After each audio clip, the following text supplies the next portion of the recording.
മതവിദ്വേഷ പരാമർശത്തിൽ യോഗി ആദിത്യനാഥിനും മായാവതിക്കും തെരഞ്ഞെടുപ്പ് കമ്മീഷന്റെ വിലക്ക്. 3 ദിവസത്തേക്ക് തെരഞ്ഞെടുപ്പ് പ്രചരണത്തിൽ പങ്കെടുക്കരുതെന്ന കമ്മീഷന്റെ നിർദ്ദേശം സുപ്രീംകോടതിയുടെ രൂക്ഷ വിമർശനത്തിനെ തുടർന്നാണ് ഇരുവർക്കുമെതിരെ നടപടിയെടുത്തത്. വിവരങ്ങളുമായി സന്തോഷ് സർലിംഗ് ചേരുകയാണ്. സന്തോഷ്, യോഗിക്കും മായാവതിക്കും കമ്മീഷന്റെ വിലക്ക് വന്നിരിക്കുന്നു. 3 ദിവസത്തേക്ക് തെരഞ്ഞെടുപ്പ് പ്രചരണത്തിൽ പങ്കെടുക്കരുത് എന്നാണ് അവർക്ക് നൽകിയിരിക്കുന്ന നിർദ്ദേശം. എന്താണ് ഇതിന്റെ കൂടുതൽ വിവരങ്ങൾ? കർശനമായ നിലപാടിലേക്ക് തെരഞ്ഞെടുപ്പ് കമ്മീഷൻ വിദ്വേഷ പ്രസംഗം നടത്തിയ നേതാക്കൾക്കെതിരെ നടപടികളുമായി രംഗത്തെത്തിയിരിക്കുന്നു. നേരത്തെ സുപ്രീം കോടതി ഇന്ന് വലിയ രീതിയിൽ തെരഞ്ഞെടുപ്പ് കമ്മീഷനെ വിമർശിച്ചിരുന്നു. നിലവിൽ ശാസന രൂപത്തിലുള്ള ചില ഉപദേശങ്ങൾ നൽകി മാത്രമാണ് വിദ്വേഷ പ്രസംഗങ്ങൾക്കെതിരെയുള്ള നടപടികളായി തെരഞ്ഞെടുപ്പ് കമ്മീഷൻ കണ്ടിരുന്നത്. ഇതിനപ്പുറത്തേക്ക് തെരഞ്ഞെടുപ്പ് കമ്മീഷന് തന്റെ ചുമതലകളെ കുറിച്ച് വലിയ ബോധ്യമുണ്ടോ എന്ന ചോദ്യം സുപ്രീം കോടതിയിൽ നിന്ന് ഉയരുകയും ചെയ്തു. ഇതിന് പിന്നാലെയാണ് മണിക്കൂറുകൾക്കുള്ളിൽ തെരഞ്ഞെടുപ്പ് കമ്മീഷൻ മുഖ്യമന്ത്രി യോഗി ആദിത്യനാഥിനെതിരെയും BSP നേതാവ് മായാവതിക്കെതിരെയും വിദ്വേഷ പ്രസംഗത്തിന്റെ അടിസ്ഥാനത്തിൽ നടപടിയെടുത്തിരിക്കുന്ന ഇരുവർക്കും നടപടി വ്യക്തമാക്കിക്കൊണ്ടുള്ള നോട്ടീസ് നൽകിയിട്ടുണ്ട്. യോഗി ആദിത്യനാഥിന്റെ ബജ്രംഗ്ബലി പ്രസംഗത്തിന്റെ അടിസ്ഥാനത്തിലാണ് അദ്ദേഹത്തിനെതിരെ നടപടിയെടുത്തിരിക്കുന്നത്. നാളെ രാവിലെ 6 മണി മുതൽ 3 ദിവസത്തേക്ക് യോഗി ആദിത്യനാഥിന്റെ എല്ലാ തെരഞ്ഞെടുപ്പ് പ്രചാരണ പരിപാടികളിൽ നിന്നും ഒഴിവാക്കിയിരിക്കുന്നു എന്നാണ് കമ്മീഷൻ വ്യക്തമാക്കുന്നത്. ഇത് പ്രകാരം പൊതുസമ്മേളനങ്ങൾ, റോഡ് ഷോകൾ, മാധ്യമ അഭിമുഖങ്ങൾ, ഈവൻ സോഷ്യൽ മീഡിയയിലുള്ള പ്രചാരണങ്ങൾ പോലും നേതാക്കൾ നടത്താൻ പാടില്ല എന്ന് തെരഞ്ഞെടുപ്പ് കമ്മീഷൻ യോഗി ആദിത്യനാഥിന് നൽകിയിരിക്കുന്ന നോട്ടീസിൽ പറയുന്നു. മായാവതിയാകട്ടെ കഴിഞ്ഞ 14-ാം തീയതി മുസ്ലിങ്ങൾ കോൺഗ്രസിന് വോട്ട് ചെയ്യരുത്, തനിക്ക് വോട്ട് ചെയ്യണം എന്ന പരാമർശം നടത്തിയിരുന്നു. അതിന്റെ അടിസ്ഥാനത്തിലാണ് നടപടി എടുത്തിരിക്കുന്നത്. നാളെ രാവിലെ 6 മണി മുതൽ 48 മണിക്കൂറിലേക്കാണ് മായാവതിക്ക് തെരഞ്ഞെടുപ്പ് പ്രചാരണ രംഗത്ത് നിന്നുള്ള വിലക്ക് ഏർപ്പെടുത്തിയിരിക്കുന്നത്. മായാവതിയോട് പൊതുസമ്മേളനങ്ങൾ, റോഡ് ഷോ, മാധ്യമ അഭിമുഖങ്ങൾ ഇതൊന്നും നടത്താൻ പാടില്ല എന്ന് അറിയിച്ചിട്ടുണ്ട്. എന്തായാലും ഇതാദ്യമായാണ് തെരഞ്ഞെടുപ്പ് കമ്മീഷൻ 2019 തെരഞ്ഞെടുപ്പിൽ ഇത്തരത്തിൽ വിദ്വേഷ പ്രസംഗം നടത്തിയ നേതാക്കൾക്കെതിരെ കർശന അച്ചടക്ക നടപടി സ്വീകരിക്കുന്നത്. ഇതുവരെ ഏതെങ്കിലും തരത്തിലുള്ള നേതാക്കൾക്കെതിരെ വിദ്വേഷ പ്രസംഗത്തിന്റെ അടിസ്ഥാനത്തിൽ പരാതി ലഭിച്ചാൽ അത് താങ്കൾക്കെതിരെ അന്വേഷണം നടത്തിയിട്ടുണ്ട്, ആ അന്വേഷണത്തിൽ താങ്കൾ പെരുമാറ്റച്ചട്ടം ലംഘിച്ചു എന്ന് കണ്ടെത്തിയെന്നും അതിൽ ഞങ്ങൾക്ക് എതിർപ്പുണ്ട് എന്ന് അറിയിക്കുക മാത്രമാണ് തെരഞ്ഞെടുപ്പ് കമ്മീഷൻ ചെയ്തിരുന്നത്. യോഗി ആദിത്യനാഥിനും മായാവതിക്കും ഈ സംബന്ധിച്ച് നോട്ടീസ് ഇതിനു മുമ്പ് നൽകിയിട്ടുണ്ട്. പക്ഷെ അതിനപ്പുറത്തേക്ക് ഒരു നടപടിയും എടുത്തില്ല. എല്ലാ നേതാക്കളും വിദ്വേഷ പ്രസംഗം നടത്തിയ നേതാക്കളെല്ലാം അവരുടെ തെരഞ്ഞെടുപ്പ് പ്രചരണമായി മുന്നോട്ട് പോവുകയും ചെയ്തു. ഇതാണ് ഇന്ന് സുപ്രീം കോടതി ചോദ്യം ചെയ്യുകയും കമ്മീഷൻ കർശന നടപടി സ്വീകരിക്കുകയും ചെയ്തിരിക്കുന്നത്. ഇരുവർക്കെതിരെ നടപടി നാളെ സുപ്രീം കോടതിയെ അറിയിക്കുമെന്നും തെരഞ്ഞെടുപ്പ് കമ്മീഷൻ വ്യക്തമാക്കും. ശരി, വിദ്വേഷ പ്രസംഗം നടത്തിയ യോഗി ആദിത്യനാഥിനും മായാവതിക്കും തെരഞ്ഞെടുപ്പ് കമ്മീഷന്റെ വിലക്ക്. 3 ദിവസത്തേക്ക് തെരഞ്ഞെടുപ്പ് പ്രചരണത്തിൽ പങ്കെടുക്കരുത് എന്നാണ് വിലക്ക് വന്നിരിക്കുന്നത്. വിവരങ്ങളാണ് സന്തോഷ് സർലിംഗ് നൽകിയത്. സ്വന്തം അധികാരപരിധിയെക്കുറിച്ച് ബോധ്യമില്ല എന്ന തെരഞ്ഞെടുപ്പ് കമ്മീഷനോട് സുപ്രീം കോടതി. തെരഞ്ഞെടുപ്പ് കമ്മീഷന്റെ അധികാരങ്ങളെക്കുറിച്ച് നാളെ തന്നെ വിശദീകരണം നൽകാനും സുപ്രീം കോടതി നിർദ്ദേശം. ഇതിനിടെ കോടതി അലക്ഷ്യ ഹർജിയിൽ വിശദീകരണം ആവശ്യപ്പെട്ട് കോൺഗ്രസ് അധ്യക്ഷൻ രാഹുൽ ഗാന്ധിക്ക് സുപ്രീം കോടതി നോട്ടീസ് അയച്ചു. മാതൃകാ പെരുമാറ്റ ചട്ടലംഘനങ്ങൾക്കെതിരെ നടപടി സ്വീകരിക്കുന്നതിൽ തെരഞ്ഞെടുപ്പ് കമ്മീഷൻ നിസ്സംഗത പുലർത്തുന്നുവെന്ന വിമർശനം ശക്തമാകവെയാണ് കമ്മീഷനെതിരെ സുപ്രീം കോടതിയും രംഗത്തെത്തിയത്. യോഗി ആദിത്യനാഥ്, മായാവതി ഉൾപ്പെടെയുള്ള നേതാക്കൾ ജാതിയും മതവും പറഞ്ഞ് വോട്ട് പിടിക്കുന്നത് ചോദ്യം ചെയ്തുള്ള പൊതുതാൽപര്യ ഹർജി പരിഗണിക്കവേ ആദിത്യനാഥ് ഉൾപ്പെടെയുള്ളവർക്കെതിരെ നടപടിയുണ്ടായോ എന്ന് ചീഫ് ജസ്റ്റിസ് അധ്യക്ഷനായ 3-അംഗ ബെഞ്ച് ആരാഞ്ഞു. നോട്ടീസ് അയക്കാനും മാർഗനിർദ്ദേശങ്ങൾ നൽകാനും കേസെടുക്കാൻ നിർദ്ദേശിക്കാനുമുള്ള പരിമിതമായ അധികാരമേയുള്ളൂ. ഒരു വ്യക്തിയെ അയോഗ്യനാക്കാൻ അധികാരമില്ല. ഇതായിരുന്നു കമ്മീഷൻ മറുപടി. ഇതിൽ തൃപ്തി വരാഞ്ഞതോടെയാണ് സ്വന്തം അധികാരപരിധിയെക്കുറിച്ച് ബോധ്യമില്ലേ എന്ന സുപ്രീം കോടതിയുടെ ചോദ്യം. തൊട്ടുപിന്നാലെ കമ്മീഷന്റെ അധികാരപരിധിയെക്കുറിച്ച് വിശദമായ പരിശോധന വേണമെന്നും നാളെ തന്നെ കമ്മീഷൻ പ്രതിനിധി ഇക്കാര്യത്തിൽ വിശദീകരണം നൽകണമെന്നും കോടതി വ്യക്തമാക്കി. അതേസമയം കാവൽക്കാരൻ കള്ളനാണെന്ന് സുപ്രീം കോടതി കണ്ടെത്തിയെന്ന പരാമർശത്തിൽ വിശദീകരണം ആവശ്യപ്പെട്ട് കോൺഗ്രസ് അധ്യക്ഷൻ രാഹുൽ ഗാന്ധിക്ക് സുപ്രീം കോടതി നോട്ടീസ് നൽകി. 23-ന് കേസ് വീണ്ടും പരിഗണിക്കും മുൻപായി വിശദീകരണം നൽകണം. റഫാലിൽ പുറത്തുവന്ന രേഖകൾ പരിഗണിക്കണമോ എന്ന് മാത്രമാണ് പരിശോധിച്ചത്. കാവൽക്കാരൻ കള്ളനാണെന്ന് പറഞ്ഞിട്ടില്ലെന്നും ഹർജി പരിഗണിക്കവേ സുപ്രീം കോടതി വ്യക്തമാക്കി. Sharath K Sasi, news bureau, Dilli. ബിജെപിയുടെ കോഴ ഇടപാട് വ്യക്തമാക്കുന്ന യെദ്യൂരപ്പയുടെ യഥാർത്ഥ ഡയറി പുറത്ത്. ഡയറിയിലുള്ളത് 2000 കോടി അഴിമതിയുടെ വിവരങ്ങൾ. ഡയറിയുടെ കാര്യത്തിൽ പ്രധാനമന്ത്രി മറുപടി പറയണം. വ്യാജമെങ്കിൽ യെദ്യൂരപ്പയെ അറസ്റ്റ് ചെയ്യണമെന്നും കോൺഗ്രസ്. ബിഷ്ണു ചേരുന്നു വിവരങ്ങളുമായി. ബിഷ്ണു, ഡയറിയുടെ യഥാർത്ഥ പകർപ്പ് പുറത്തു വന്നിരിക്കുന്നു. എന്താണ് ഇതിൽ പറയുന്നത്? പ്രിയ, മുഖ്യമന്ത്രി പദത്തിനായി കർണാടക മുൻ മുഖ്യമന്ത്രിയായിരുന്ന യെദ്യൂരപ്പ BJP നേതൃത്വത്തിന് കോഴപ്പണം നൽകിയതിന്റെ രേഖകളാണ് ഇപ്പോൾ പുറത്തു വന്നിരിക്കുന്നത്. നേരത്തെ കോൺഗ്രസ് ഈ യെദ്യൂരപ്പയുടെ ഡയറിയുടെ പകർപ്പ് പുറത്തുവിട്ടിരുന്നു. അതിന് പിന്നാലെയാണ് ഇപ്പോൾ യെദ്യൂരപ്പയുടെ യഥാർത്ഥ ഡയറിക്കുറിപ്പും കോൺഗ്രസ് ഇപ്പോൾ പുറത്തുവിട്ടിരിക്കുന്നത്. ഈ ഡയറിക്കുറിപ്പിൽ എഴുതിയിരിക്കുന്നത് BJP നേതാക്കളായ ഗഡ്കരി, ജെറ്റ്ലി എന്നിവർക്ക് 150 കോടി രൂപ വീതവും, രാജ്നാഥ് സിംഗിന് 100 കോടിയും, അദ്വാനി, മുരളി മനോഹർ ജോഷി എന്നിവർക്ക് 50 കോടി വീതവും, ജഡ്ജിമാർക്ക് 250 കോടിയും, BJP കേന്ദ്ര കമ്മിറ്റിക്ക് 1000 കോടിയും, ഇങ്ങനെ മൊത്തം 1800 കോടി രൂപയുടെ കൂടപ്പണം BJPക്ക് നൽകി എന്നാണ് ഈ ഡയറിക്കുറിപ്പിൽ എഴുതിയിരിക്കുന്നത്. അതോടൊപ്പം തന്നെ ഇപ്പോൾ പുറത്തു വന്നിരിക്കുന്ന ആ യഥാർത്ഥ ഡയറിയിൽ യെദ്യൂരപ്പ തന്റെ കൈപ്പടയിൽ കന്നഡ ഭാഷയിലാണ് ഈ വിവരങ്ങൾ എഴുതിയിരിക്കുന്നത്. ഓരോ പേജിലും യെദ്യൂരപ്പ ഓരോ പേജിന്റെ താഴെയും അദ്ദേഹത്തിന് ഒപ്പുമിട്ടിട്ടുണ്ട്. അതുപോലെ തന്നെ ഇപ്പോൾ ഈ ഒരു യഥാർത്ഥ തെളിവുകൾ പുറത്തു വന്ന സാഹചര്യത്തിൽ പ്രധാനമന്ത്രി നരേന്ദ്രമോദി ഈ വിഷയത്തിൽ ഇന്ത്യയിലെ ജനങ്ങളോട് മറുപടി പറയണമെന്നും ഈ വിഷയത്തിൽ യെദ്യൂരപ്പയ്ക്കെതിരെയും അതുപോലെ തന്നെ ഈ ഡയറിയിൽ പരാമർശിക്കുന്ന ഓരോരുത്തർക്കെതിരെയും അന്വേഷണം നടത്തണമെന്നും യെദ്യൂരപ്പയെ അറസ്റ്റ് ചെയ്യണമെന്നും ഇപ്പോൾ കോൺഗ്രസ് ആവശ്യപ്പെട്ടിട്ടുണ്ട്. നേരത്തെ 2017 മുതൽ ഈ ഒരു ഡയറിക്കുറിപ്പിന്റെ ഈ ഒരു പകർപ്പ് ആദായ നികുതി വകുപ്പിന്റെ കൈവശമുണ്ട്. എന്നാൽ ഇതുവരെ ഈ ഒരു വിഷയത്തിൽ നടപടിയെടുക്കാൻ ആദായ നികുതി വകുപ്പ് തയ്യാറായിരുന്നില്ല. അതിന് ആദായ നികുതി വകുപ്പ് നൽകുന്ന വിശദീകരണം എന്ന് പറയുന്നത് ഈ ഡയറിയുടെ യഥാർത്ഥ ഡയറിക്കുറിപ്പ് കണ്ടെത്താൻ കഴിഞ്ഞിട്ടില്ല, അതുകൊണ്ടാണ് ഇവർക്കെതിരെ നടപടിയെടുക്കാൻ കഴിയാത്തത് എന്നൊരു വിശദീകരണം ആദായ നികുതി വകുപ്പിന്റെ ഭാഗത്തുനിന്ന് വന്നിരുന്നു. എന്നാൽ ഇപ്പോൾ യെദ്യൂരപ്പയുടെ പുതിയ യഥാർത്ഥ ഡയറിക്കുറിപ്പ് പുറത്തു വന്ന സാഹചര്യത്തിൽ ഇനി ആദായ നികുതി വകുപ്പിനും ഈ ഒരു വിഷയത്തിൽ ഇടപെടേണ്ട ഒരു സാഹചര്യം ഉണ്ടാവും. അവർക്ക് ഇതിൽ കൂടുതൽ അന്വേഷണവും ഇതിൽ പറയുന്ന ഓരോ നേതാക്കൾക്കും ഗഡ്കരി, രാജ്നാഥ് സിംഗ് തുടങ്ങിയ നേതാക്കൾക്കെതിരെ അന്വേഷണം നടത്തേണ്ട ഒരു സാഹചര്യം കൂടിയാണ് ഇപ്പോൾ വന്നു ചേർന്നിരിക്കുന്നത്. എന്തിനേലും ഇപ്പോൾ നേരത്തെ തന്നെ BJP ഇതിനെ പ്രതിരോധിച്ചിരുന്നത് ഇത് വെറും ആദ്യഘട്ടത്തിൽ ഇത് വെറും പകർപ്പ് മാത്രമാണ്, കൃത്രിമമായിട്ടുള്ള കണക്കുകളാണ് എന്ന തരത്തിൽ BJP ഇതിനെ പ്രതിരോധിച്ചിരുന്നത്. എന്നാൽ പുതിയ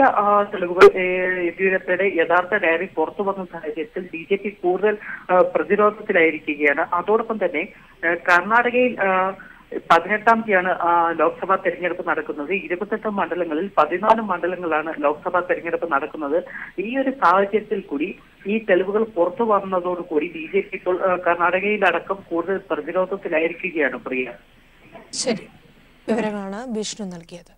പ്രധാനമന്ത്രിക്ക് മുഖ്യമന്ത്രി പിണറായി വിജയന്റെ മറുപടി. ശബരിമല വിഷയത്തെക്കുറിച്ച് കേരളത്തിലുള്ളവർക്ക് അറിയാമെന്നതിനാലാണ് സംസ്ഥാനത്തിന് പുറത്തുപോയി പ്രധാനമന്ത്രി പറയുന്നതെന്ന് മുഖ്യമന്ത്രി പറഞ്ഞു. അക്രമത്തെ സത്പ്രവൃത്തിയായി കാണുന്നവരാണ് സംഘപരിവാറുകാർ. ശബരിമലയിൽ ഭക്തരെ തടഞ്ഞതുൾപ്പെടെയുള്ള അക്രമങ്ങൾ RSS സത്പ്രവൃത്തിയായി കാണുന്നുവെന്നും മുഖ്യമന്ത്രി പ്രതികരിച്ചു. ആറ്റിങ്ങലിലെ LDF സ്ഥാനാർത്ഥി ഡോക്ടർ A സമ്പത്തിന്റെ തെരഞ്ഞെടുപ്പ് പൊതുയോഗം കാട്ടാക്കടയിൽ ഉദ്ഘാടനം ചെയ്യുകയായിരുന്നു മുഖ്യമന്ത്രി പിണറായി വിജയൻ. രാജ്യത്ത് വർഗീയതയിലൂടെ കരുത്തു വർദ്ധിപ്പിക്കുകയാണ് RSS. കോൺഗ്രസിനാകട്ടെ വർഗീയതയുമായി സമരസപ്പെട്ടു പോകാനാണ് ഇഷ്ടം. നിലവിൽ BJPയിലുള്ളത് കോൺഗ്രസുകാർ തന്നെയെന്നും മുഖ്യമന്ത്രി പറഞ്ഞു. കേരളത്തെപ്പറ്റി മറ്റിടങ്ങളിൽ തെറ്റായ കാര്യങ്ങളാണ് പ്രധാനമന്ത്രി പ്രചരിപ്പിക്കുന്നത്. ശബരിമല വിഷയത്തിൽ കേസുള്ളവരെയാണ് പോലീസ് അറസ്റ്റ് ചെയ്തത്. അതിന് സർക്കാരിനെ പഴിച്ചിട്ട് കാര്യമില്ല. ഇതൊക്കെ കേരളത്തിലുള്ളവർക്ക് അറിയാമെന്നതിനാലാണ് ഇക്കാര്യങ്ങൾ ഇവിടെ പറയാതെ സംസ്ഥാനത്തിന് പുറത്തുപോയി പ്രധാനമന്ത്രി പറയുന്നതെന്നും തെറ്റു ചെയ്താൽ ആരായാലും മുഖം നോക്കാതെ നടപടിയെടുക്കും. ഇത് കേരളമാണെന്നും മുഖ്യമന്ത്രി പറഞ്ഞു. മറ്റ് സംസ്ഥാനങ്ങളിൽ തങ്ങൾ ഭരിക്കുന്നിടത്തെല്ലാം ആകാമെങ്കിൽ എന്തുകൊണ്ട് ഇവിടെയും ആയിക്കൂടാന്നായിരിക്കും അവർ ചിന്തിക്കുന്നുണ്ടാകുക. അതിന് ഇവിടുന്ന് ഒന്ന് മാത്രമേ പറയാനുള്ളൂ, ഇത് കേരളമാണ്. കേരളത്തിൽ തെറ്റ് ചെയ്താൽ മുഖം നോക്കാതെ നടപടി ഉണ്ടാവും. നിങ്ങൾ രാജ്യം ഭരിക്കുന്ന കക്ഷിയുടെ പ്രധാനികളാണ്. അപ്പോൾ ഞങ്ങൾ എന്ത് അക്രമ പ്രവർത്തനമോ ഗൂണ്ടാപ്രവർത്തനമോ നടത്തിയാൽ അതെല്ലാം സൽപ്രവൃത്തിയായി കണക്കാക്കിക്കൊള്ളണം എന്ന് പറഞ്ഞാൽ അത് കേരളത്തിൽ ചെലവാകില്ല. രാജ്യത്തിന്റെ പരമോന്നത കോടതി പറയുന്നത് ഏതൊരു സംസ്ഥാന സർക്കാരിനും ചെയ്യാൻ കഴിയൂ. ശബരിമലയിൽ വേണ്ട വികസനത്തിനായുള്ള നടപടികൾ ഇതിനോടകം തന്നെ ആരംഭിച്ചുവെന്നും ശബരിമലയിലെ അക്രമത്തിലൂടെ കലാപമുണ്ടാക്കുകയായിരുന്നു ചിലരുടെ ലക്ഷ്യമെന്നും മുഖ്യമന്ത്രി പറഞ്ഞു. രാജ്യത്ത് അഴിമതി കുറഞ്ഞ സംസ്ഥാനമെന്ന് കേന്ദ്രവും വിവിധ ഏജൻസികളും വിലയിരുത്തിയ സംസ്ഥാനമാണ് കേരളമെന്നും അദ്ദേഹം പ്രതികരിച്ചു. News bureau, Thiruvananthapuram. ഭരണഘടന അംഗീകരിക്കാത്തവരാണ് RSSും BJPയും എന്ന് പ്രകാശ് കാരാട്ട്. ഇടത് പാർട്ടികളുടെ ശക്തി വർദ്ധിപ്പിച്ചാൽ മറ്റു മതേതര പാർട്ടികളെ കൂട്ടിയോജിപ്പിച്ച് മോദിയെ പുറത്താക്കുമെന്നും പ്രകാശ് കാരാട്ട് പറഞ്ഞു. തിരുവനന്തപുരത്ത് LDF സ്ഥാനാർത്ഥി C. ദിവാകരന്റെ തെരഞ്ഞെടുപ്പ് പൊതുയോഗത്തിൽ സംസാരിക്കുകയായിരുന്നു പ്രകാശ് കാരാട്ട്. കോൺഗ്രസിനെതിരെ അതിരൂക്ഷമായ വിമർശനവും BJPയെ കടന്നാക്രമിച്ചുമാണ് CPIM പൊളിറ്റ് ബ്യൂറോ അംഗം പ്രകാശ് കാരാട്ട് തിരുവനന്തപുരത്ത് തന്റെ പര്യടനം ആരംഭിച്ചത്. ഭരണഘടനയും ജനാധിപത്യവും സംരക്ഷിക്കുന്നതിനു വേണ്ടി മോദി സർക്കാരിനെ പുറത്താക്കണം. ഇടതു പാർട്ടികളുടെ ശക്തി വർദ്ധിപ്പിച്ചാൽ മറ്റ് മതേതര പാർട്ടികളെ കൂട്ടിയോജിപ്പിച്ച് മോദിയെ പുറത്താക്കും. BJP വിരുദ്ധ വോട്ടുകൾ കോൺഗ്രസ് ഭിന്നിപ്പിക്കുകയാണെന്ന് കാരാട്ട് കുറ്റപ്പെടുത്തി. Congress party is not playing a constructive role today. It is actually hampering the secular unity of the secular democratic forces in the fight against the BJP. The Congress party cannot be relied upon because it has a record of compromising with the BJP and the communal forces, of making opportunistic deals with the very communal forces whom it proclaims that it is fighting. We have seen how time and again they have compromised and colluded with these forces.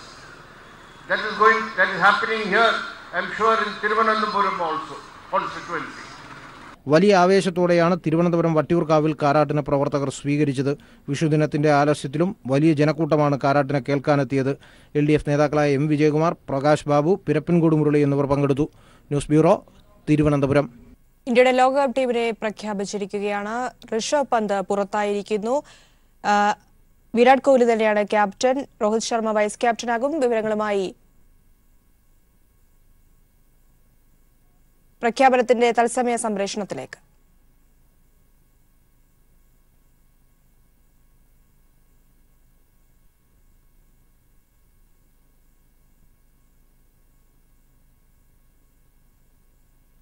ഇന്ത്യയുടെ ലോകകപ്പ് ടീമായിരിക്കുകയാണ്. ദിനേശ് കാർത്തിക് ലോകകപ്പ് ടീമിൽ ഉൾപ്പെട്ടിരിക്കുന്നു. ഋഷഭ് പന്തും റായിഡുവും പുറത്തായിരിക്കുകയാണ്. 4-ാം നമ്പറിലേക്ക് രാഹുലും Vijay ശങ്കറും കയറിയിരിക്കുന്നു. Virat Kohli ക്യാപ്റ്റനായും Rohit Sharma vice ക്യാപ്റ്റനായും തുടരും. ലോകകപ്പ് ടീമിനെ പ്രഖ്യാപിച്ചുകൊണ്ടിരിക്കുന്നു. അതിന്റെ തത്സമയ സംപ്രേഷണമാണ് കണ്ടുകൊണ്ടിരിക്കുന്നത്.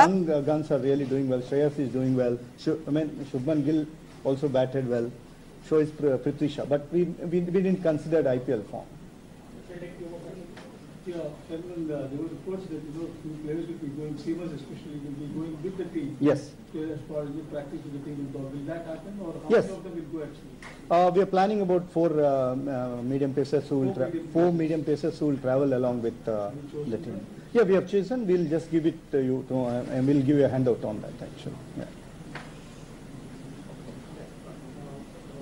The fact that Rishabh work is a work in progress. I think that factor sort of weighing heavily. Well, you can say that, but see, the situation that was discussed among the selection committees, one of them will play in the 11, provided MS is injured. So under such situations, in a crunch matches, who is the best guy who can handle the pressure? So that is the reason that went in favor of Dinesh Karthik. Otherwise, Pant is full of talent. There's a lot of time for him, and it's just unfortunate that he's missed out. ഇന്ത്യയുടെ ലോകകപ്പ് cricket ടീമിനെ പ്രഖ്യാപിച്ചിരിക്കുകയാണ്. വിവരങ്ങളുമായി georgette John ചേരുന്നുണ്ട്. Georgette, അങ്ങനെ ലോകകപ്പ് ടീമിനെ പ്രഖ്യാപിച്ചിരിക്കുന്നു.